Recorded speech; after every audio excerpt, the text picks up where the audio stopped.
धन्यवाद सभापति महोदय। आपने मुझे राज्यपाल जी के अभिभाषण बोलने का समय दिया।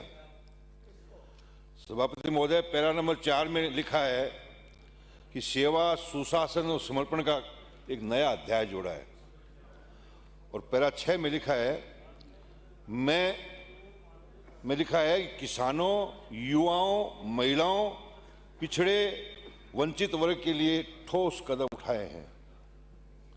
अध्यक्ष महोदय, कितना झूठ, कितना असत्य बुलाया गया राज्यपाल जी से, जल्दी महा असत्य बुलाया गया। हालात ये हैं कि ना आपसे किसान खुश है, ना आपसे युवा खुश है, ना आपसे महिलाएं खुश हैं, ना पिछड़ा वर्ग खुश है, ना वंचित वर्ग खुश है। मेरी बात पे हंस रहे हैं, लेकिन आप जब जनता के बीच में जाओगे ना, आज तो नशे में हो, राज के नशे में हो, जब जनता के बीच में जाओ पता लगेगा कि आपकी नीतियां कैसी रही हैं, आपके फैसले कैसे। सभापति महोदय, मैं 44 साल से सक्रिय राजनीति में हूं, और मैं पंचायत से लेके लोकसभा, राज्यसभा और विधानसभा में मुझे काम करने का मौका मिला है। मैंने जिस प्रकार से प्रजातंत्र के साथ खिलवाड़ हो रहा है, प्रजातंत्र को कमजोर किया जा रहा है, ये मुझे अब देखने को मिल रहा है। एक ऐसी शुरुआत, एक ऐसी कोशिश जो आने वाले समय में सबके लिए हितकारी नहीं होगी, किसी के लिए हितकारी नहीं होगी। जब आप राज में होते हो तो अलग कानून, जब आप विपक्ष में होते हो तो अलग कानून, जब हम विपक्ष में होते हैं तो हमारे लिए दूसरा कानून। आज जिस प्रकार से जनादेश की धज्जियां उड़ाई जा रही है, कोई कल्पना नहीं कर सकता। आज जनादेश जनता ने नहीं दिया, जनता ने नकार दिया, चुनाव हरा दिया, और आज भी वो उद्घाटन कर रहे हैं। इससे बड़ा मजाक नहीं हो सकता। और तो और उनके बच्चे भी कर रहे हैं। हालात ये बने हुए हैं कि गाड़ी के अंदर फीता रखते हैं, गाड़ी के अंदर कैंची रखते हैं, और जाके पूछते हैं कि कोई उद्घाटन करना है क्या, तो उद्घाटन कर देते हैं। सभापति महोदय, अभी मैं आपका ताजा उदाहरण पेश कर रहा हूं। मैं ताजा उदाहरण आपके सामने पेश कर रहा हूं। सरकार के 2 साल पूरे हुए, हमने भी बधाई दी मुख्यमंत्री जी को कि 2 साल पूरे हुए हैं आपके। 2 साल पूरे के नाम पर तारानगर के अंदर एक प्रोग्राम हुआ, एक उप जिला अस्पताल का शिलान्यास हुआ। उस उप जिला अस्पताल का शिलान्यास तो मैंने 2023 में ही कर दिया था, लेकिन दोबारा करने के लिए 2 साल तक रोके रखा उसको। मैं तो सोचा था कि हमारे स्वास्थ्य मंत्री जाएंगे वहां उसके शिलान्यास करने के लिए, मैंने कहा भी था, लेकिन पानी के मंत्री गए वहां पर उप स्वास्थ्य केंद्र का उद्घाटन, शिलान्यास करने के लिए। और आप ताज्जुब करोगे, सरकार 2 साल की खुशियां मना रही है, और प्रजातंत्र के अंदर वहां जो पट्टी लगी शिलान्यास की, उस पट्टी पे स्थानीय विधायक का नाम नहीं होकर के हारे हुए लोगों के नाम और दूसरे लोगों के नाम है।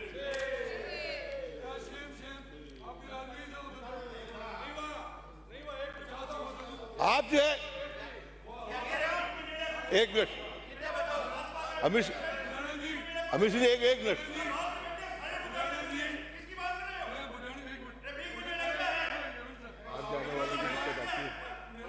आप बैठिए।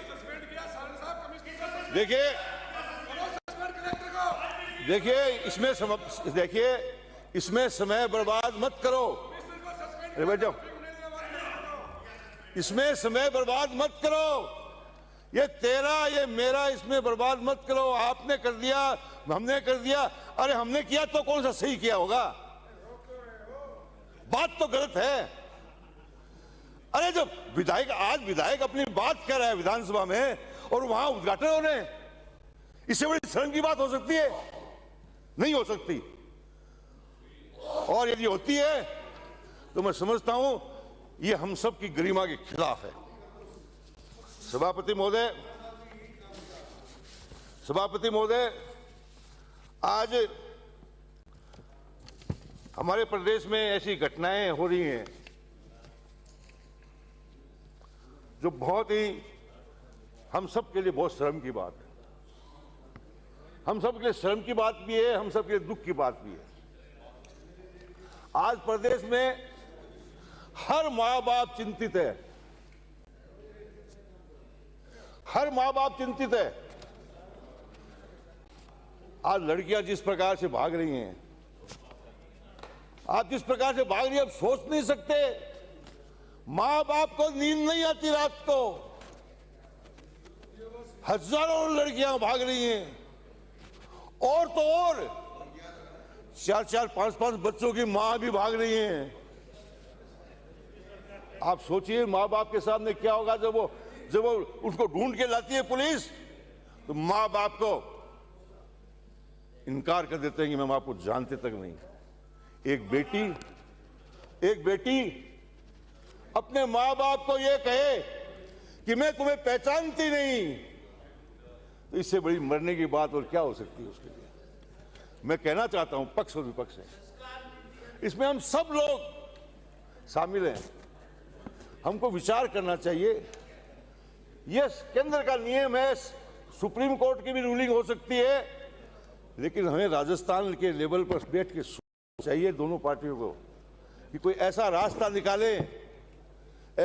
निकाले लड़कियों का भागने का काम कम हो जाए। अरे मैंने ऐसी घटनाएं देखी हैं कि माँ बाप के सामने बोले कि मैं पहचानती नहीं, बाप गाड़ी के आगे कूद गया, ट्रेन के आगे, कुएं में गिर गया, कहां जाए, मुंह नहीं दिखाए। तो ये हालात हैं, इसके ऊपर हम सबको बात करनी चाहिए और एक कोई गंभीर विचार के इस बात को रास्ता निकालना चाहिए। मैं ऐसा सोचता हूं। सभापति महोदय, पंचायतों का परिसीमन हुआ।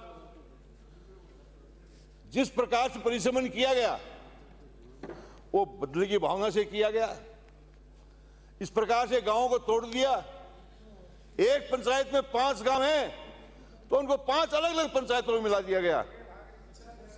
एक पंचायत की दूरी पहले पंचायत समिति से 15-20 किलोमीटर थी, 2 किलोमीटर थी, आज उसको 40 किलोमीटर तक कर दिया, उस गांव को जोड़ दिया। तो ये सारी चीजें जो हुई हैं, मैं कहना चाहता हूं, आप बैठिए।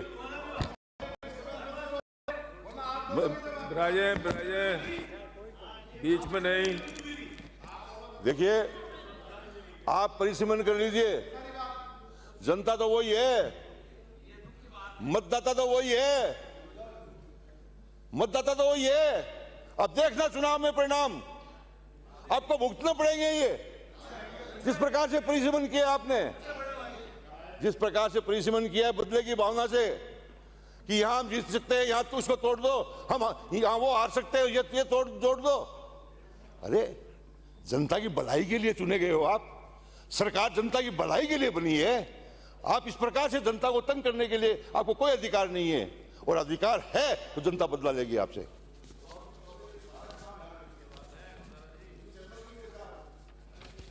सभापति महोदय, मैं मनरेगा की बात करना चाहता हूं। मनरेगा एक गरीब की ऐसी महत्वाकांक्षी योजना थी जिसको हमारे देश के स्वर्गीय प्रधानमंत्री मनमोहन सिंह जी ने लागू किया। 100 दिन की गारंटी दी। ऐसा कानून जिसकी विश्व में तारीफ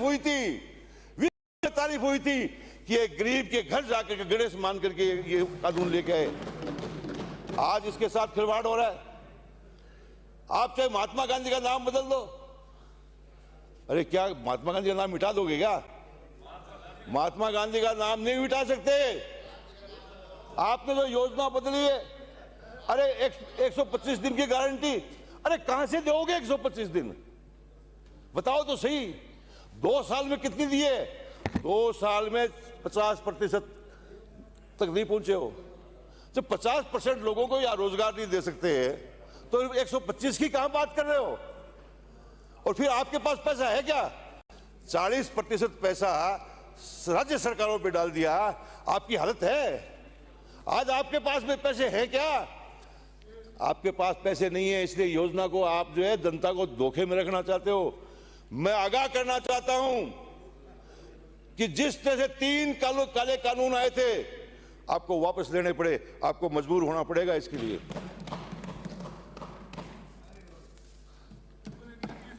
सभापति महोदय, किसानों की बात करते हैं, सब करते हैं हम किसानों की बात, और किसान के साथ हो क्या रहा है? आज एक बहुत अच्छी योजना है प्रधानमंत्री फसल बीमा योजना, उसमें किसानों के साथ अन्याय हो रहा है, भयंकर अन्याय हो रहा है। केंद्र सरकार के मंत्री अपने भाषण में करते हैं, घोषणा करते हैं कि 70 के 45 दिन बाद हम ब्याज सहित मुआवजा देंगे। अरे 45 दिन ब्याज तो बहुत दूर की बात है।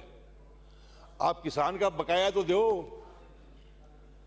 आपका 2021 खरीफ, 2022, 2023, 2025 सबकी बाकी है। मेरे चुरू जिले के अंदर, बाकी जगह भी होगी। हमने आंदोलन किया, सरकार ने हमें बुलाया, सरकार के साथ वार्ता हुई। मैं सरकार को दोषी ठहराना नहीं चाहता, मंत्रियों को। ना हमारे सरकार के वक्त हमारी सरकार के मंत्रियों ने किसानों की मदद करने की कोशिश की, इस बार भी कोशिश की, लेकिन ये जो अधिकारी वर्ग जो बीमा कंपनियों से मिलकर के जो किसान के साथ खिलवाड़ कर रहा है, इस पे शिकंजा कसना पड़ेगा आपको। यहां एक अधिकारी थे, जब वार्ता में शामिल थे, जब उनका रुख साफ था, स्पष्ट था किसान के पक्ष में, तो चौथे दिन उसका ट्रांसफर हो गया। और जिसको लगाया उसको मालूम नहीं। बड़ी विडंबना है। अरे किसान के बारे में सोचते हो तो कम से कम न्याय तो करो उसके साथ। अब आपका पटवारी, आपका जो है आपका ये कृषि विभाग का जो पर्यवेक्षक ये रिपोर्ट देता है खराबे की, वो जनता के बीच में रहता है, सही रिपोर्ट देता है, और बीमा कंपनी अधिकारियों से मिलकर के और उसके ऊपर ऑब्जेक्शन लगा देते हैं, रोक देते हैं। अब आपका तो फिर हमारा रोल क्या है सरकार का? फिर हमारे कर्मचारियों पर भरोसा नहीं है तो फिर हम जाएंगे कहां? आज जो है कहते पहले क्रॉप कटिंग पे बीमा बीमा जो है मिलती थी किसान को, अब कहते हैं सैटेलाइट से देंगे। आप मुझे बताइए कि सैटेलाइट से बता सकता है कोई कितना नुकसान हुआ? क्या मजाक है ये मजाक है, ये चलने वाली नहीं है। ये क्रॉप कटिंग जो है अन्य जिलों में तो क्रॉप कटिंग से, और चुरू जिले के अंदर सैटेलाइट से। आप सरकार को सोचना चाहिए। किसान की बात करते हैं तो किसान के हक की भी बात करनी चाहिए। एक बहुत महत्वपूर्ण मामला सभापति जी मैं उठाना चाहता हूं कि तारानगर के अंदर इंदिरा गांधी नहर परियोजना की कुंभाराम लिफ्ट कैनाल से नहरों का निर्माण हुआ है, और इसकी जो भूमि आवक्त की है, उस भूमि आवक्त करने में कई कानूनी कमियां आई हुई हैं। और कमियां तो कौन दूर करेगा? जब नेशनल हाईवे जब जमीन आवक्त करता है तो किसान की सुनवाई होती है, इसमें सुनवाई नहीं हो रही। किसान को सही मुआवजा नहीं मिल रहा। इसलिए मैं मांग करता हूं कि कलेक्टर को आर्बिट्रेटर नियुक्त किया जाए,